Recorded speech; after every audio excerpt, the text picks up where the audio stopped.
কিরে সাব্বি এনে বইরস করে মন খারাপ নাকি ইন্নে কিনো নাই কই দিছি আই যাই ঘুরে গিয়ে যায় না না আরে আয় না বাহ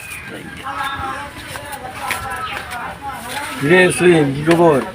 এত ভালাই ভালো আছোস সাব্বি দেখলাম এনে বই রইছে মন খারাপ নাকি আরে বেটা তুই কি জানোস না বেটা হ্যাঁ মামু ওর ভাই মুকলেস কাকু আছে না হ্যাঁ মামু ওর ভাই লাগে মুকলেস কি হচ্ছে হ্যাঁ চাকরি হয়েছিন তো সেনাবাহিনী চাকরি হয়েছিন ওহন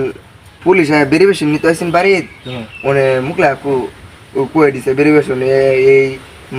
মার্ডার কেসে আসামি এই সেই তদন্ত করে হ্যাঁ বলে বাদ যাইছে মুকলা কাছে যায় জি খাইকে যায় সাব্বির মামু ওরে ভাই লাগি মামু ওর ভাইয়ের কাছে মানে শুনতাছি মানে দিকে আসল কথাটা জিগায় দিকে এটা কোনো কাম করলো নাকি তা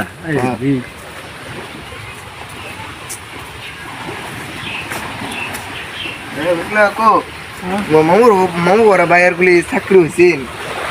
তুমি বেরিবেশন আইসেন বলি তদন্ত নিত তুমি বলি তুমি কয়ে দিছো বলি কিতা কয়ে দিছো বেড়া চাকরিটা যাইছে না আর কইম কি না আমরা সবাই আসিলাম জিগাইতাছে যে তারা কি করে দলটা কি করে আমি কইছি দল তো বিএনপি করে এটা বলে দিছি কি যে এটা সত্য এরকম সমস্যা হয়েছে স্যারি ও তো হ্যাঁ বেরিবেশন তুমি যে কয়ে দিছো তো তুমি যে কইছো না দল গঠনের কথা কইছো না এই দলের লাগিন হ্যাঁ মানে চাকরি চলে আসে ওটাই তো আমি জানি তো আমার তো তোমার নিজের মামু ঘরে ভাই লাহুর দাদা সারা সাব্বির মেয়ে চাকরিটা যাইছে সেনাবাহিনী চাকরি হলো এটা না আমার দোষ তো তোমার দোষ না তুমি যদি কথাটি না কইতা দল গঠনের কথা যদি না কইতা তুমি তো আর মুখ হঠাৎ করে বাইরে এসে এটা আমার দোষ দা তোর লাগে কথা কইতাম না যেটাই কই বালা কথা কইলে খারাপ হয়ে গেছে লো লো যাই নিজের নিজের